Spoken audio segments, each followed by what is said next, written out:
なぜ炭治郎はサとの面を切れたのか。皆さん、こんにちは。アニメ、鬼滅の刃の物語を通して生きた日本語を楽しく学ぶチャンネルへようこそ。今回お届けするものは、立志編第4話、最終選別を振り返りながら、日常生活や試験でも役立つキーワードを詳しく解説していきます。まずはあらすじからご紹介します。時は大正時代の日本。心優しき少年、竈門炭治郎は、鬼によって家族が襲われ、妹の禰豆子が鬼に変わってしまいました。家族の仇を取るため、禰豆子を人間に戻すために、炭治郎は、鱗滝左近寺の下で修行をしました。2年間の修行の末、大きい岩を切った炭治郎。そのことを知った鱗滝は、よくやったと言って涙を流しました。鱗滝が祝いとしてご馳走を振る舞い、鬼についての説明をした後、炭治郎に約定の面を渡しました。最終選別では、7日間、鬼が閉じ込められている山の中で生き残った人だけが、鬼殺隊の剣士になることができます。この山には藤の花が一年中咲いています。鬼は藤の花を嫌うため、山の外に出ることができません。炭治郎が山の中を進んでいくと、2体の鬼に出会います。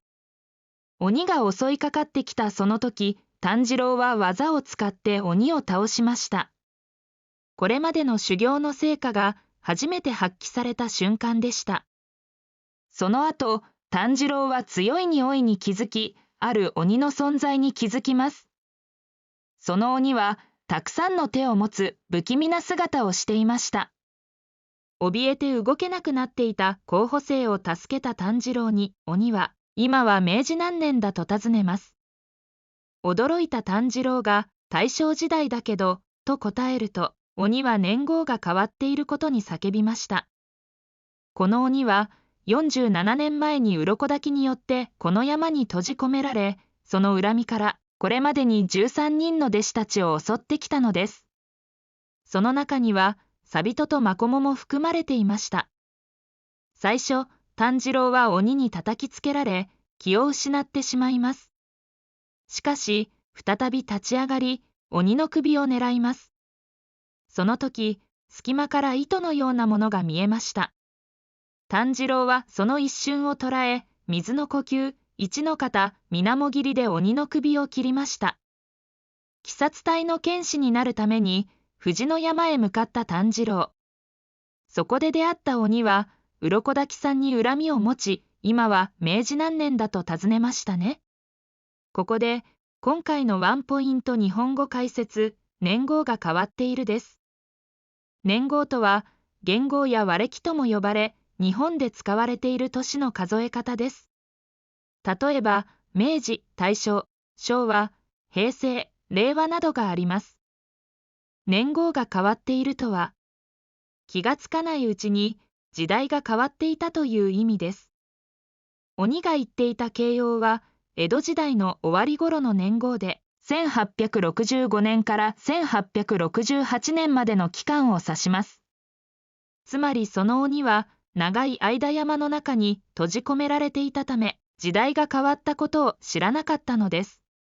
そして、その47年の間、鱗滝さんに対する恨みから、鬼殺隊士を目指す少年や少女を狙い、多くの人を食べてきました。人間が食べ物から力を得るように、鬼も人間を食べることで力を強くしていきます。そして、食べた数が多いほど、より強くなり、不思議な術を使えるようになります。全集中の呼吸を身につけた炭治郎は、匂いをたどり、相手の弱点を見つけます。そして、隙の糸と呼ばれる感覚を捉え、その流れに導かれるように刀を動かし、鬼の首を切りました。この技は、サビトのお面を切った時と同じものでした。今回のお話では、鬼殺隊の剣士になるための最終選別と、鱗滝さんによって藤の山に閉じ込められた鬼の過去が描かれていましたね。皆さんは炭治郎がどうして月の糸を見つけることができたのでしょうか。ぜひ、この話のご感想やご意見などをコメント欄にて書き込んでください。未成年の方がコメントを書き込む際は、保護者の許可をもらってください。日本語学習者からのコメントも大歓迎です。事前にコメントをチェックしますのでご了承ください。テレビアニメ、鬼滅の刃は、テレビの他に、Netflix、Amazon プライムビデオ、アメーバ TV などといった各種配信プラットフォームでも配信しています。最後までご視聴いただきありがとうございました。このチャンネルは、毎週日曜日正午に動画を更新しています。鬼滅の刃のテレビ、アニメを通して物語と日本語を深掘りしていきます。復習や学習の習慣として、ぜひチャンネル登録をしてお待ちください。それではまた次の動画でお会いしましょう。本編終了後のこそこそ話始まるのだ。振り返り解説動画の最後はテレビなどでは教えられない鬼滅の刃の世界をご紹介します。今回のテーマはこちら。鬼滅聖地巡礼スポット。鬼が出られなくなる富士の山って本当にあるの？